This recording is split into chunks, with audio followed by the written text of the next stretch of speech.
మొన్న కుంభమేళాయే. కుంభమేళకు కొన్ని కోట్ల మంది సాధువులు వచ్చిరే.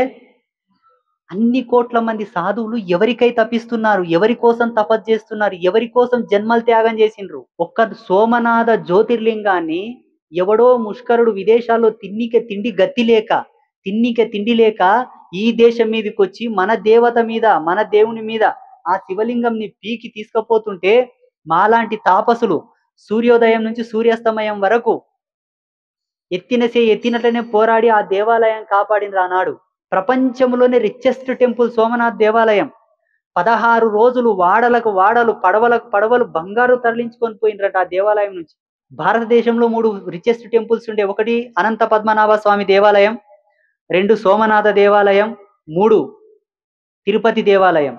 ఈ 3 దేవాలయాల్లో అత్యధికమైనటువంటి సంపత్తి ఉండేది.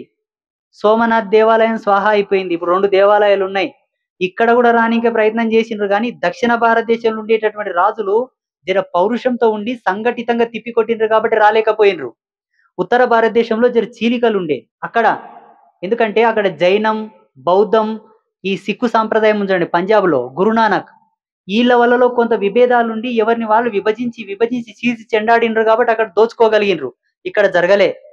ఇట్లా ఎన్నో ఉన్నాయి చరిత్ర ఘట్టాలు, మీకు తెలియదు.